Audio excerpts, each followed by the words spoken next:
Emotional eating during the holidays? Anyone? If you are concerned with emotional eating or are already caught up in some, please come on in and get my best practices and mindsets for going through the holidays peacefully, connected to yourself, and making the best choices for you. So grab that mistletoe and leave the peppermint bark at the door and come on in.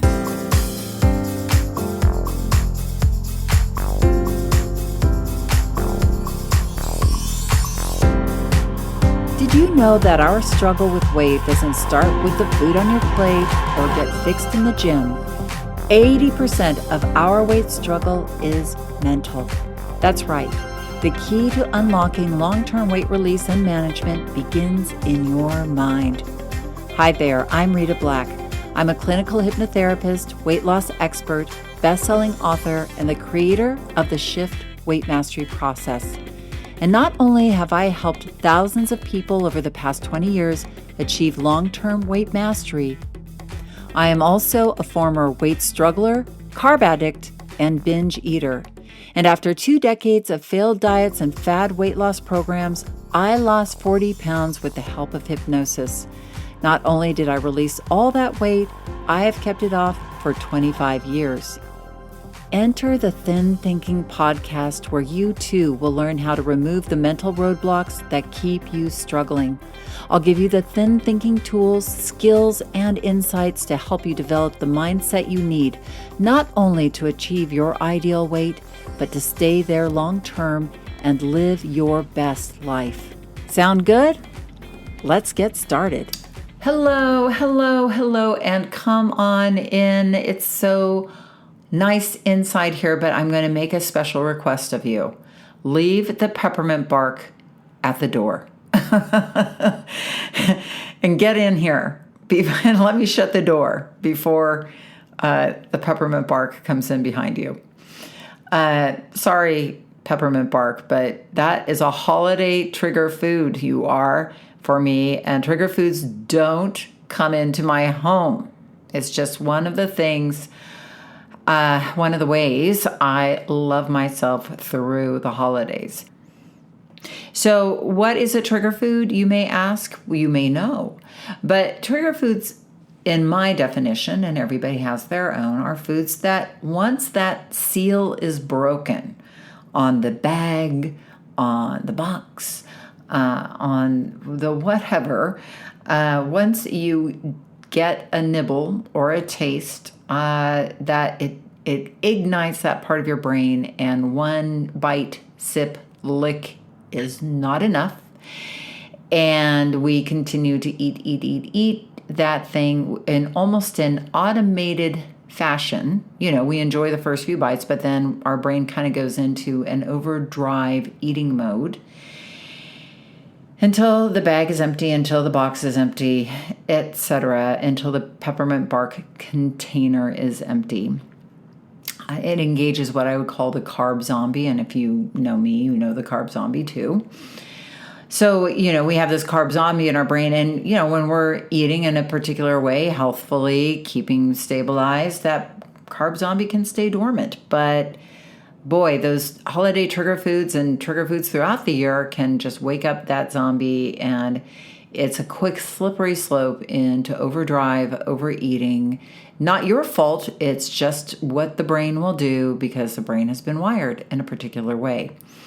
So anyway, I didn't mean to dive into this episode so quickly, but just saying, peppermint bark and candy canes and certain types of gingerbread and Hershey's Kisses and things like that. You can just stay outside. And I occasionally will, have a little bit outside my house, but inside, no, thank you. We think those foods are fun, but that feeling of being bloated and out of control and missing holiday moments because we're beating ourselves up or obsessing about food or saying, why did I eat that? And that whole brain game is keeping us from being present and enjoying a lot of the joy of the holidays, not so fun. So I'm going to love on you hard right from the start and just say, hey, keep the trigger foods outside of your house, preferably outside of your mouth as well. And especially those big T trigger foods, the ones that you eat one bite, like I said, and you plow through the rest. The little T trigger foods, I would not invite in your house either, but those are maybe ones that you can have, a serving of outside your house, and it, doesn't do anything to your carb zombie. That we'll have our little T and big T trigger foods. Okay. So sorry, I came on very strong, but I had a feeling you might need some coaching, and that's why we are downloading some coaching on holiday emotional eating today, because my powerful thin thinker friend, as our dear President Lincoln said, Abraham Lincoln said, give me 6 hours to chop down a tree, and I will spend the first 4 hours sharpening the axe. Maybe you've heard that before, but I thought that was pretty clever of him to say, and very, very true to the holiday season. This podcast isn't going to be 4 hours, but I want to spend our time together today sharpening your mental axe so that you can be prepared, because preparation is key to success over the holidays. So let's get prepared for the upcoming holiday joy and stress with all the little T and big T foods thrown in there and covered up with candied pecans. Now, before I dive in, we do have a holiday special going on. And if you are tuning in, around the time that this is dropping, and this holiday special, you can check our show notes, is my holiday hypnosis based self-study program, the Shift Weight Mastery Process, 30-day process, but it's the self-study version. So you can sign up now, you get access for a year, you can begin it any time you like, and you can even repeat it a couple of times. I mean, you have access to it for a year. And right now we are throwing in, as a holiday special, our Mastering Social Eating Toolkit, which gets into managing holiday over drinking. Well, not just holiday, just social over drinking, overeating, food saboteurs, how to prepare your mind. Like as you're in your car, we have even a car prep session that you can listen to, as you're putting your makeup on or heading even over in the car to your friend's house. To get you prepared and ready for success. People love, love, love this program. It's worth almost a couple $100, and we're throwing it in there. And you will get a free live shift in April when we are beginning the Shift Weight Mastery Process live, or twice a year launch.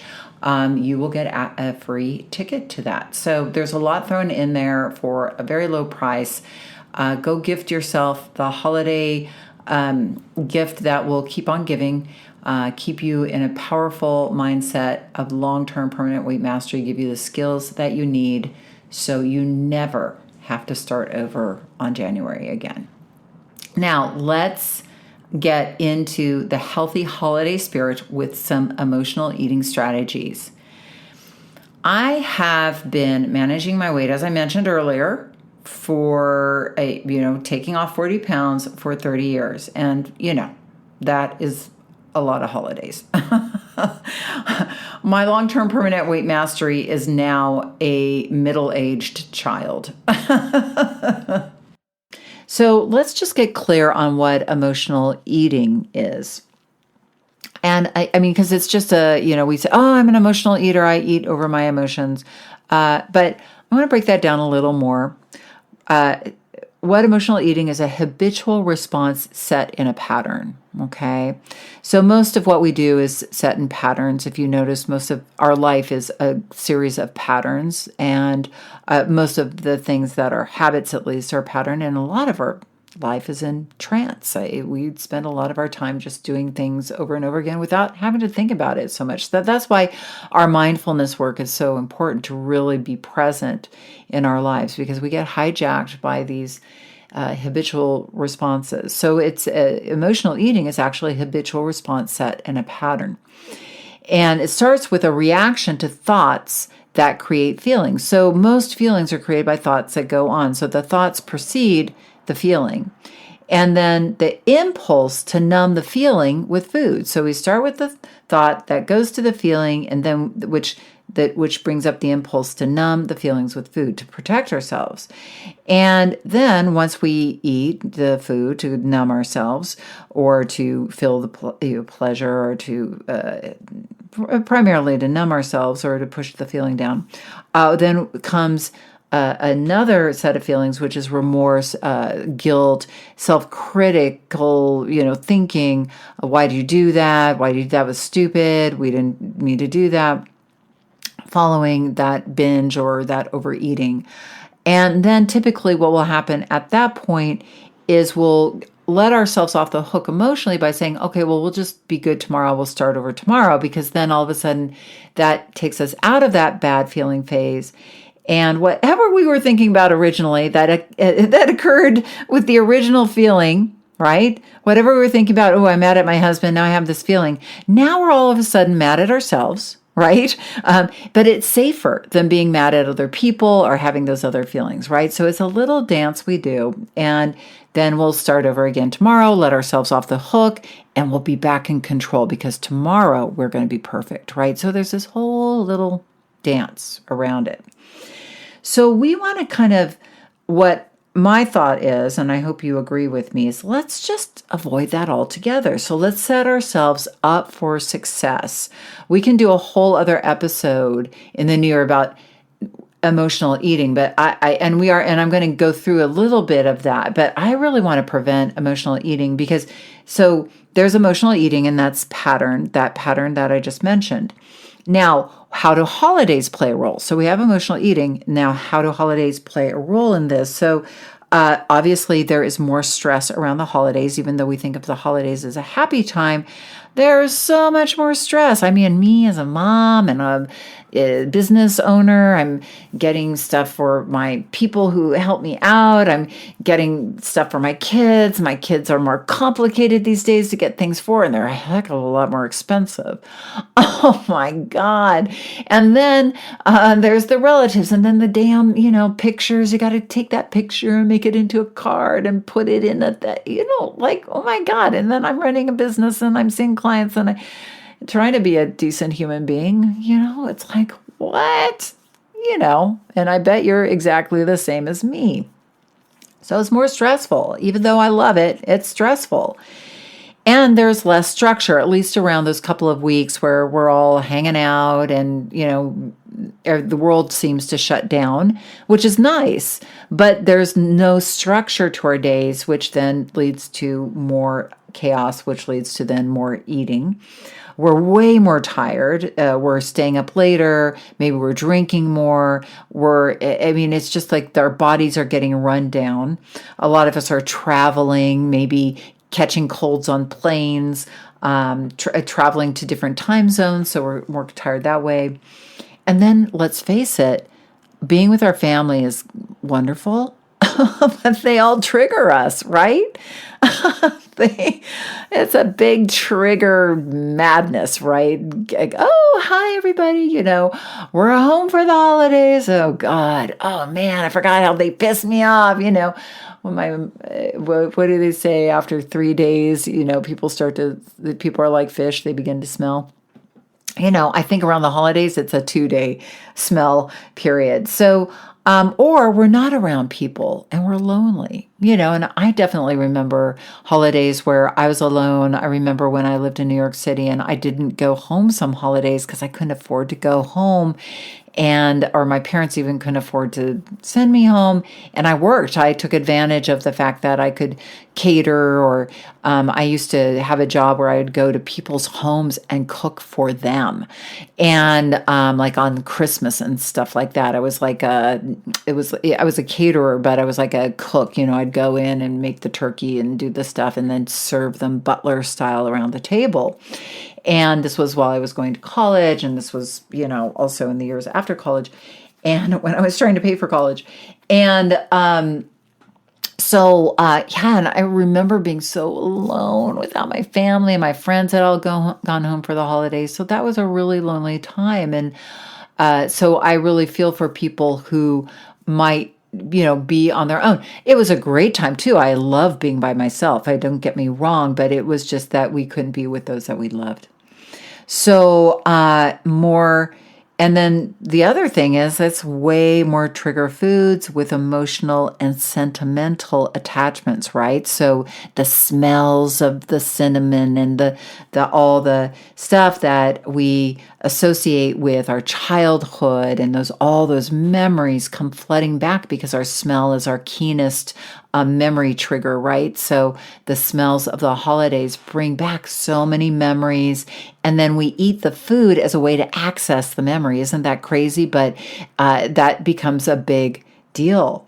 So here we have this emotional pattern, this emotional eating pattern, plus the holidays makes us way more vulnerable. So what we really want to do is really look at prevention as the first tool, because I think we think I've just got to be stronger in the moment when I'm feeling that feeling. Well, yes. I mean, ultimately, it's not about being stronger in the moment. It's about learning to manage your thoughts that create the feelings. And that's, like I said, a whole nother podcast. But we'll talk about that in a moment a little bit. But the best thing you can do is prevent getting to that place in the first place, or being prepared for that moment if it comes. Okay. So there are two things that I'm going to suggest that we do over the holidays that I think will make a huge difference in your staying away from emotional eating. One is to create a holiday self-care structure, and two is to just employ some emotional eating prevention tools. So let's talk about the self-care structure. So those of you who know me and work with me, I'm all about the morning meditation or think through, because why is that so important? Because most of our willpower by 5 o'clock is drained. And that think through session creates way more resilience in your day. So as you go through your holidays, and this is, listen now, hear me later. I'm talking every day of the holiday. You start with mindfulness in the morning, thinking that particular day through, who you're going to see, what's going to happen. And you can do this in a number of ways. You could just lay there in bed and do a meditation and think the day through just mentally. You could journal this out and think it through that way. But what you're doing is having a little powwow with yourself. I call it your inner coach. You and your inner coach are sitting there going, let's have a strategy session for today. That strategy is self-care and taking care of ourselves for the day. So that's number one part of your self-care structure. And in that time, you're thinking through the healthy meals you're going to have, brain breaks, what I call brain breaks every couple of hours, making sure you kind of decompress yourself, because our brains get way overstimulated, especially this time of year, and that we reach for food to kind of calm down the stimulation, when really what we need is to maybe sit down and close our eyes, or go and lay on a bed, or go for a walk. We really don't need to decompress with food, but that's often what we do. So the more you create, I would suggest create a list of 5 brain breaks that you can do. So you can just, when you're feeling a little stimulated, go engage in a brain break instead. Make sure you're exercising. Try to exercise one day. And again, not even for weight management, but for stress management. Move your body. In my monthly mastery group, from the 15th of December to January 2nd of every year, we have a exercise challenge for this reason. We just, every day, we commit to getting out and moving our body, whether it's walking or even, dancing around the kitchen. That's, what we are committing to. So maybe you can commit to that as well. And really think about the end of your day in the beginning. Stephen Covey, the guy who wrote the 7 Habits of Highly Effective People, he said, begin with the end in mind. And the end is getting into bed tonight, feeling light, feeling lean, feeling like you really took care of yourself, made healthy choices, moved your body. So every morning, think about the night and think about, how am I going to get to that light, healthy me tonight? And then put that into play. So then that's the morning session. And then try to take a mid-morning break. Like I said, to have that brain break, maybe go for a walk, have another afternoon break. We're very vulnerable, very, very vulnerable in the afternoon because we're beginning, our resilience is getting worn down, our willpower is beginning to get worn down. This is a big time where a lot of people start to overeat. So really have a plan, like an escape hatch, like, oh, maybe I'm going to get away from the family and go drive and listen to music and decompress a little, or I'm going to go get a cup of coffee and write in my journal. Just have a mind refresh for yourself. The other thing is to walk after dinner. When you walk after a meal, it really lowers the blood sugar impact of that meal right after the meal. So your muscles are pulling the glucose, I believe, into using them, so it takes it out of your bloodstream, and it's very healthy. This is what they're associating with longevity, is taking a walk after dinner. A lot of cultures that walk after dinner are, the longevity cultures, the blue zones. That is something that's really critical. And then have an evening self-care treat. This is something I love to do. Take a hot bath, have a cup of hot tea, like a peppermint tea or a hot cinnamon spice tea, and journal or meditate or listen to holiday music or reach out to family via Zoom or call them. You're really coming back to yourself. You're coming back to home in the evening. So this is what I would call your holiday self-care structure. And I would say try to do this every day if you can, especially once we're into those 2 critical weeks around the holidays, but try to do it ahead of time if you can as well. It will go a long way to prevent that emotional eating, because what you're doing is really connecting with yourself so much. It gives you the chance to tune into the feelings and process them instead of having to eat over them. So let's talk now about emotional eating prevention. So one of the things that you can do, and easier said than done, I get it, but remove that trigger food or the trigger foods from your environment and replace them with healthy treats. Okay. So again, we fall victim to all of that Hollywood gack. We fall victim to all of that holiday gack that comes into our house unwittingly, right? People bring us stuff. Our children bring stuff from school. Our husbands bring stuff. We get stuff at the office or sent to us by, Auntie Bonnie, her special fudge. And all of it just sits out on the counter. So I get it. Maybe the kids want it or your husband wants it or whatever. If you're on your own, just get rid of it. But if there's other people, say, I'm going to put all the holiday food in this place that you don't have to look at, and get rid of any super trigger foods, because even if it's hidden, it's there. So if you're like a peppermint bark person, then get it the hell out of your house. Why would you have it there, tempting you and taking up your brain space? Just get it the heck out of your house, and tell your kids that you'll take them out and buy them peppermint bark. They can have it outside of the house, but we don't want to have it inside the house. And check in with your feelings as your feelings begin, okay? So remove the trigger foods and then start checking. Just get in the habit of checking in with your feelings as they begin. And when you start to feel below the line feelings, anxiety, stress, mad, resentment, vulnerability, sadness, when you're starting to feel those, immediately go, what are the thoughts that are creating this feeling? Because what will happen, you might not have that answer right away, but you get in the habit of your brain will come up with the answer. So you can go, oh, okay, I'm feeling sad about my mom.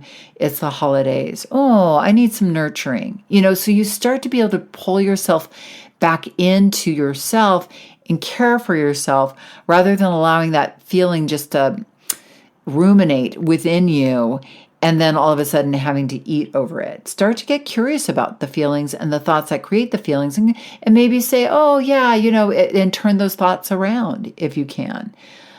There's a saying, am I halt? Am I hungry? Halt. HALT, hungry, angry, lonely, tired. Beware of all of those things. Make sure that you're never too hungry. That's a big thing I see with a lot of people in the weight space, is that especially over the holidays, you literally forget to eat until it's too late. Then you sit down to, you go out to a restaurant with friends, or you're sitting down at the end of the day, or you come home and you're so hungry, then you're scarfing food down, when if you had stopped and eaten something, maybe just some quality protein a few hours before, you wouldn't have done that. So really keep yourself fed with quality food, nourishing food, not yucky food. And, if you get angry, if you get lonely, and if you get fatigued, definitely rest. You want to keep yourself rested. But if you're getting angry and lonely, start to manage those feelings and thoughts. What we really want to start doing for this and for weight management in general is start to change our inner communication instead of being self-critical, because a lot of feelings and emotions start with that critic, right? You're not doing it right. You should be doing more. Oh, they didn't like what you did, in the Rebel. Oh, well, you blew it. Well, they're all eating that. We might as well eat it too. You want to listen to those voices and start to recognize them so that you have some power over them. And then you want to start to tune into a more nurturing inner voice. And this voice is curious. This voice is like, are we going to eat over this feeling? Like, we're feeling a little sad. Are we going to eat over this? Because if we are, let's take care of this feeling. Let's have the feeling. Let's process the feeling. Let's allow it to move through. And my key thing, I think my key piece of advice for you is to really flex that forgiveness muscle, either forgiving others or forgiving yourself. We get a lot of,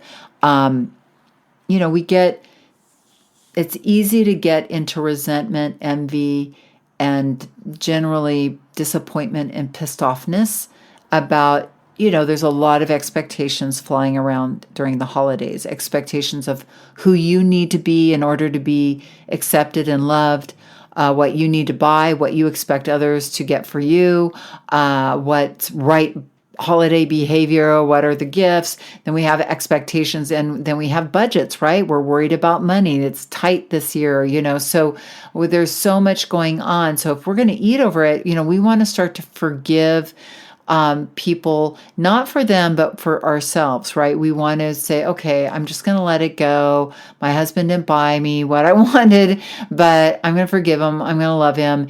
I'm going to choose to love him because I love myself, and forgive him. I love myself. And then also really forgive yourself, right? Like, you might not be living up to expectations, weird expectations you have in your mind about who you need to be in order for others to accept you. There's a lot of freaking weird holiday expectations out there, aren't there? And I don't know where they come from, because they came from, not our generation, but probably our mom's generation, our grandmother's generation. There's like so many traditions, and I'm all for traditions. I love traditions, but when traditions own you instead of you owning them, that's the time to start to question them. My daughter's very into tradition. Oh, we're going to do this year, and and I'm just like, okay. Let's pare that down, okay? Love tradition. I love you. But, we are not making, We're not making soap this year, okay?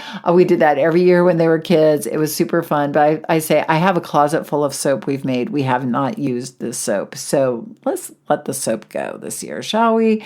That list of 100 people you want to send holiday cards to, okay. Do they really need to hear from you? Maybe there's 10 people or 20 people that you really love, that you really want to sit down and write a meaningful blurb on your holiday card, ship it off. But, do these, what I call outer tier friends and people really need to hear from you? I mean, it might be nice, but maybe not. You don't really, maybe you don't need to let everybody know happy holidays. Maybe you can send a a prayer out or a vision out for everybody in the world, wishing the world peace. And that can include all those external tier friends. But, be good to yourself and start to look at those expectations that are driving the anxiety and ask yourself, do I really need to do this? Like, whose expectation is this anyway? Is this my mom's? Is this my grandmother's? Is this American or whatever culture you're in? Is this our culture? Is that, driving this feeling within me that isn't even my own? Start to poke holes in those expectations and you'll calm right down. So forgive and look at those expectations and start to really question them and start to say, do I really need to do all this? Because if I don't, I think you would really, I know for me, staying mindful through the holidays rather than being pulled left, right, and center by a bunch of expectations that I don't really even own anymore. It seems extraneous. It seems what brings me joy isn't running around like a chicken with my head cut off, but it's really sitting and connecting with people and being mindful. So think about creating more time for that, or creating time for even being with yourself and thinking about this upcoming year and thinking about the past year and what went well and what worked, what didn't, and how, things like that are so great at the end of the year. But a lot of our running around and trying to find the froofy little things for this person and that person. And, when so many people, there's so much waste anyway, they just start to question like what is driving that anxiety not in your belly, and start to and driving the eating that is in response to that, and start to question those expectations. And I'm not saying to throw everything out the window. I'm just saying to make them your own and maybe make them kinder and more realistic and more mindful. Another thing would be to reach out to others and to create a healthy holiday group. There are a lot of people in my community, my membership, who have created their own little buddy systems, and then in our membership, like I said, we're in touch every day because we're doing this challenge. Find people that you can connect with and just maybe text each other, like, what are you doing? Are you exercising today? Are you making healthy choices? Or you call them. And here's something that may seem obvious, but I can't tell you how many people do not pay attention to this. But do not bake or shop when you are hungry, angry, lonely, or tired. It's just asking for a disaster to happen. Just don't, if you do anything this holiday to avoid emotional eating, do not bake or shop when you're hungry, angry, lonely, or tired. Okay, just promise me that. And another thing that you can do is practice 5-5-5 breathing. A lot of you probably know what that is, and some of you don't. So let me explain what it is. So 5-5-5 breathing is a technique that you take you count for 5, breathing in. You hold for 5, 4, 5, and then you exhale 1, 2, 3, 4, 5. You don't count, but you count internally. And what that does is, one, it forces your brain to count. So it takes it away from whatever thoughts it's, obsessing about. But you're also, that deep breath in, hold, and exhale massages your central nervous system, and it really does calm you down. It can be great when you're trying to go to sleep at night. If you're strung out, it can be great if you're having a bit of a panic attack, or you're overwhelmed, or somebody's pissed you off. Do 5-5-5 breathing often and regularly. You'll love it, and you'll wish that you had always done it. So if you are tempted by something, if you really have this, oh God, I've got to eat that thing. Well, think it through.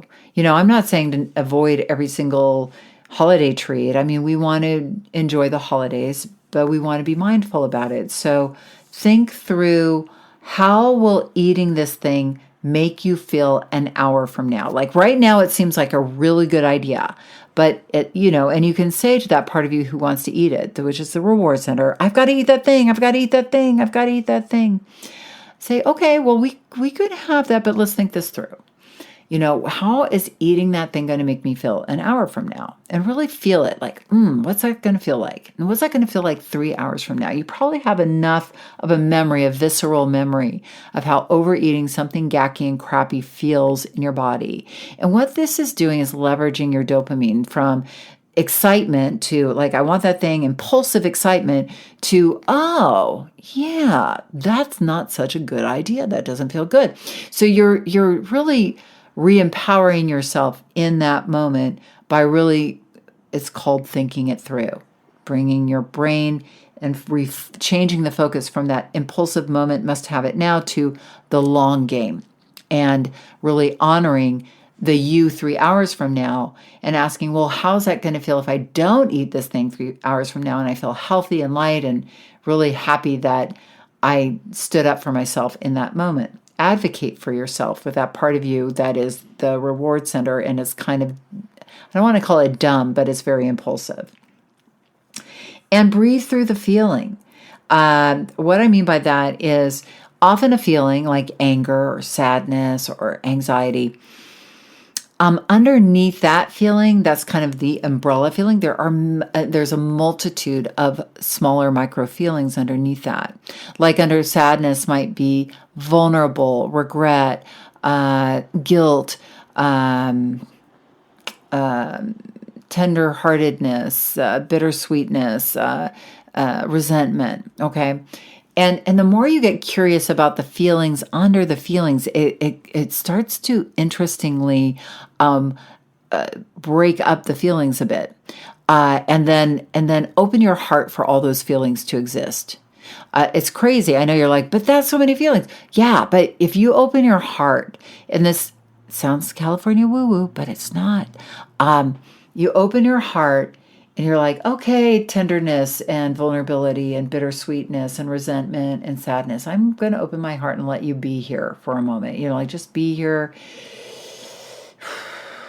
and breathe through it and be with yourself in that moment and allow those feelings to exist. You're going to find that feelings come and go. They're like a wave. They crest and they fall away. And that you sat through them. I call it crossing the bridge. You're crossing the bridge with those feelings. You get to the other side of the bridge. You own that moment.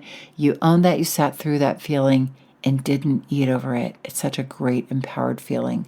So give yourself the gift of breathing through your feelings and getting really curious underneath the, lifting the lid of that generalized, I'm mad, I'm sad, I'm happy, and get all the feelings and emotions, and then open up your heart to let them all exist. And you'll see that they'll pass through, and you'll get enlightened, like by getting, oh, wow, I'm vulnerable. Oh, wow. Yeah, there's a little bittersweetness to this too. And there's anger under my sadness, and there's some guilt. It's so cool. I love it. I hope you do too. Okay. So that's what to do if you're tempted. Now, what if you emotionally eat? What if you do emotionally eat? Okay, well, first thing is honor yourself. If you've got to emotionally eat, sit down, and enjoy it. Don't, binge standing at the counter mindlessly and not even enjoying it. I can't tell you how many times I gained weight and I got on the scale and I was up 10 pounds or whatever I was up. And I'd be like, damn it. I didn't even enjoy gaining that weight. And that was the saddest thing in the world, right? Like, if you're going to gain weight, if you're going to overeat, be mindful, enjoy, own it, respect yourself. You know what I mean? Like, and just say, I have to emotionally eat right now. I'm going to sit down and I'm going to do that. And maybe do some damage control. Maybe you don't need to eat a big thing of cake or fruit cake or whatever the thing is. Maybe you're like, well, I need to emotionally eat. I need to eat something. I need to cram, but maybe I can have something healthy and emotionally eat that. I've done that many times and it works a charm, but sometimes I get it. You got to eat the whatever, the cake or whatever you have, but give yourself permission to eat And have a conversation with yourself while you're doing it, and a really lovely conversation. I don't mean mean or snarky. I mean, like, I really see you need to eat over this feeling. Like you're sitting there eating, and that other sort of like coach light part of you is like, got it. You got to really eat right now over this anger. Okay, got it. Okay. And get curious. Say, well, okay, so how is that working for you? And I don't mean in a snarky way. I just mean genuinely, like, is that working? Is eating it? And the answer might be, yep, it's working. Or it might be like, yeah, no, it's not really working. It's not really doing what I thought. Okay, well, yep, it's working. Oh, okay, cool. How much more do you think you need to eat for it to really be the thing to work for you? And listen for the response. Or, how much, or if it's not working out for you, well, okay, got it. It's not really working out. So how much more do you need to eat to, be done? Like just to be done with eating, and maybe we need to move on to something else. And you'll be surprised at how being present to yourself and really hearing that part of you that's sort of acting out, that childlike part that's like, I need to eat over this. I need to eat over this. I need to numb myself. When you kind of pay attention to it and go, I hear you. You're feeling sad. Food is the only thing that's going to take care of this right now. When you give yourself that space, there's a part of you that calms right down and feels heard. And often, I'm not saying all the time, but often it's easy to say, yeah, I just need 3 more Oreos and then I'll be done. And you curtail a big, huge binge just by recognizing and getting present to the fact, like, is this really helping me right now? Because the unconscious, subconscious part of you, the primitive you, is eating because it thinks it needs to do it to survive.